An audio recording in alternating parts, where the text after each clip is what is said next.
بادشاہی مسجد لاہور میں کن ہستیوں سے منسوب تبرکات محفوظ ہیں؟ 6 صدیاں قبل یہ تبرکات سلطنت عثمانیہ کے چوتھے خلیفہ سلطان باجزید جلدرم کے پاس تھے۔ سلطان باجزید جلدرم کے یہ تبرکات لاہور میں کیسے پہنچے؟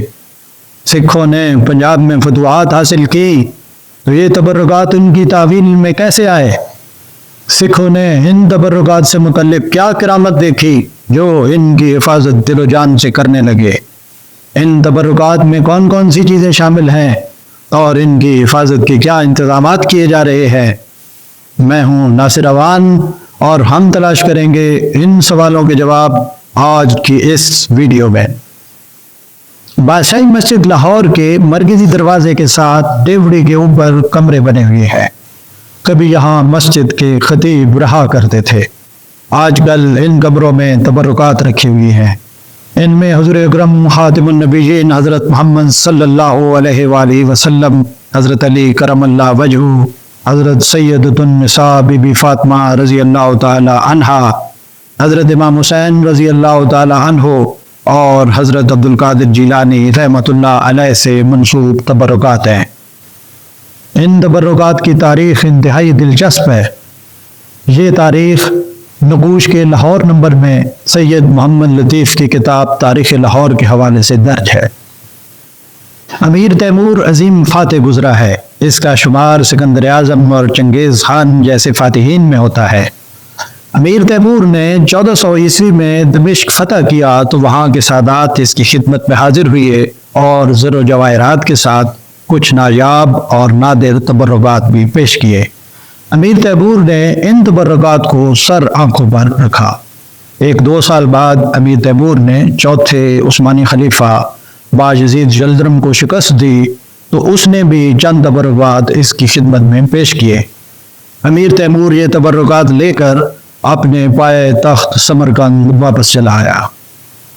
امیر تیمور کی وفات کے بعد یہ تبرکات نسل بعد نسل اس کے ورثاء کو منتقل ہوتے رہے۔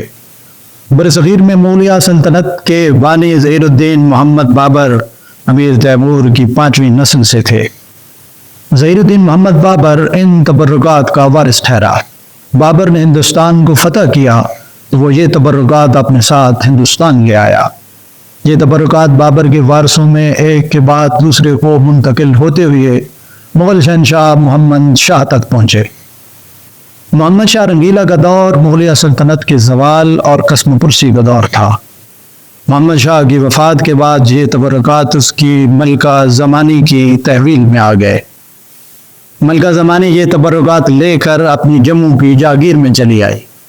ایک وقت آیا کہ اس کی مالی حالت انتہائی خستہ ہو گئی۔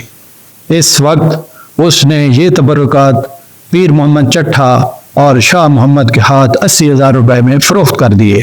پیر محمد چٹھا اور شاہ محمد نے یہ تبرکات اپنی اپنی رقوم کے بموجب آپس میں تقسیم کر لیے اور اپنے اپنے علاقوں میں چلے گئے۔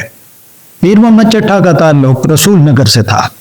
رسول نگر ضلع گجرانوالہ تحصیل وزیر آباد صوبہ پنجاب پاکستان کا ایک قصبہ ہے۔ یہ قصبہ گجرانوالہ سے 28 کلومیٹر مغرب میں دریائے چناب کے کنارے پر واقع ہے۔ رسول نگر میں لوگ ان تبرکات کی زیارت سے اپنی آنکھوں کو ٹھنڈک پہنچانے لگے۔ 1763 میں جب مہاراجہ رنجیت سنگھ کے والد سردار مہان سنگھ نے رسول نگر پر حملہ کیا اور چٹھوں کو شکست دی تو دیگر مال و اسباب کے ساتھ یہ تبرکات بھی اس کی تحویل میں آ گئے۔ 1790 میں مہان سنگھ کی وفات کے بعد یہ تبرکات اس کے بیٹے مہاراجہ رنجیت سنگھ کی تحویل میں چلے گئے۔ 1796 میں احمد شاہ ابدالی کے پوتے شاہ زمان کے حملے کی خبر گرم ہوئی تو مہاراجہ رنجیت سنگھ نے اپنا تمام قیمتی سامان اور یہ تبرکات اپنی بیوی مہتاب کور کے ہمراہ مکیریاں بھیج دیے۔ یہاں کا قلعہ اس کے خوش دامن مائی صدا کور کے قبضے میں تھا۔ یہاں پر وہ واقعہ پیش آیا جس نے سکھوں کے دلوں میں ان تبرکات کا احترام دو چند کر دیا اور پھر وہ ان تبرکات کی حفاظت دل و جان سے کرنے لگے۔ ہوا یوں کہ قلعے کے جس کمرے میں یہ تبرکات موجود تھے اس کے نیچے آتشگیر مادہ رکھا تھا۔ ایک دن خدا کا کرنا یہ ہوا کہ قلعے میں آگ لگ گئی۔ قلعے کا سارا مال و اسباب جل گیا، لیکن تبرکات کا یہ کمرہ آتشگیر مادہ ہونے کے باوجود محفوظ رہا۔ تمام سکھ یہ کرامت دیکھ کر انتہائی حیران ہوئے اور ان تبرکات کی حفاظت اور زیادہ دل و جان سے کرنے لگے۔ جب احمد شاہ ابدالی کا پوتا شاہ زمان واپس کابل چلا گیا تو مہاراجہ رنجیت سنگھ نے خوش دامن سدا کور سے اپنے سامان کی واپسی کا مطالبہ کیا۔ سدا کور کے دل میں ان تبرکات سے متعلق عقیدت پیدا ہو گئی تھی۔ اس نے مہاراجہ رنجیت سنگھ کو سارا سامان تو لوٹا دیا، لیکن یہ تبرکات اپنے پاس رکھ لیے۔ مائی سدا کور کی وفات کے بعد اس کے نواسے اور مہاراجہ رنجیت سنگھ کے بیٹے مہاراجہ شیر سنگھ کے پاس یہ تمام تبرکات آ گئے۔ وہ ان تبرکات کو لے کر چونڈا کے قلعے میں آ گیا۔ مہاراجہ رنجیت سنگھ کے بعد کھڑک سنگھ اور کھڑک سنگھ کے بعد مہاراجہ شیر سنگھ اقتدار میں آ گیا۔ جب مہاراجہ شیر سنگھ ریشہ دوانیوں کا شکار ہو کر مارا گیا تو اس کی جائیداد خالصہ سرکار کے قبضے میں آ گئی۔ سردار ہیرا سنگھ وزیر نے یہ تبرکات اپنی حویلی میں منتقل کر لیے۔ جب ہیرا سنگھ بھی مقتول ہوا تو یہ تبرکات شاہی قلعے میں آ گئے۔ سردار جواہر سنگھ وزیر نے اپنے ایک معتبر سائز کو ان کا محتمم مقرر کیا۔ آخر مہاراجہ رنجیت سنگھ کی رانی جلدہ کے حکم سے یہ تمام تبرکات شاہی توشہ خانے میں جمع کر دیے گئے۔ یہ توشہ خانہ شاہی قلعے کی خوابگاہ میں تھا۔ حافظ بدر الدین وہاں ہر روز دیا جلا کر پھول چڑھایا کرتا تھا۔ انگریزوں کی پنجاب میں حکومت قائم ہوئی تو اس وقت یہ تبرکات شاہی قلعے کے توشہ خانے میں محفوظ تھے۔ 1885 میں انگریزوں نے یہ تبرکات انجمن اسلامیہ کے حوالے کیے۔ انجمن نے ان تبرکات کے لیے بادشاہی مسجد لاہور کی ڈیوڑی مختص کر دی۔ تبرکات کا دوسرا حصہ پیر محمد رضا کے پاس تھا۔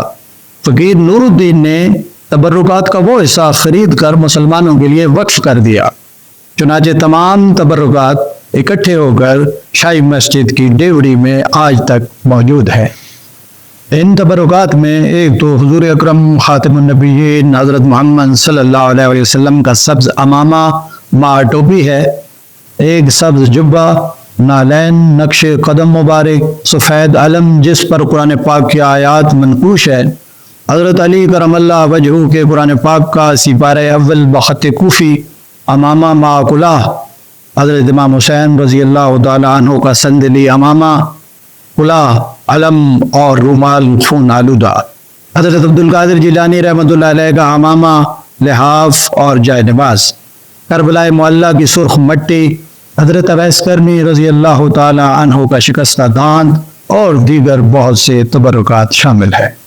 عثمانی خلیفہ باجزید جلدرم اور دمشق کے سادات کی یہ تبرکات گزشتہ 140 سالوں سے بادشاہی مسجد کی ڈیوڑی کی بالائی منزل پر محفوظ و مامون ہے، جن کی حفاظت و تزئین کے لیے گراں قدر سیکورٹی انتظامات، CCTV کیمرہ جات، حفاظتی عملے، شوکیسوں کے شیشوں کو محفوظ بنانے کے لیے حفاظتی شیٹیں اور جاپان سے درآمد کردہ سیکورٹی ڈورز کا اہتمام کیا گیا ہے۔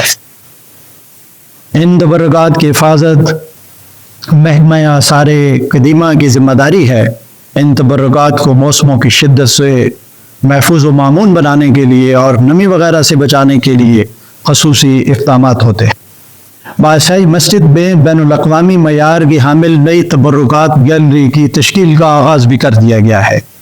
اس وقت Punjab world cities and heritage areas authority ان تبرکات کو محفوظ بنانے کے لیے خصوصی گیلری تیار کر رہی ہے۔ یہ کام جنوری 2024 میں شروع کیا گیا ہے، جس کی لاگت 6.5 کروڑ روپے ہے۔ یہ پروجیکٹ جون 2024 میں مکمل ہو جائے گا۔ ان تبرکات کی زیارت سے ہر روز سینکڑوں مسلمان مستفیض ہوتے ہیں اور اپنے دلوں میں عشق کی شمع روشن رکھتے ہیں۔ بادشاہی مسجد پر ہماری سلسلہ وار ویڈیوز جاری ہیں۔ اگلی ویڈیو ایک اہم موضوع پر لے کر انشاءاللہ جلد حاضر ہوں گے۔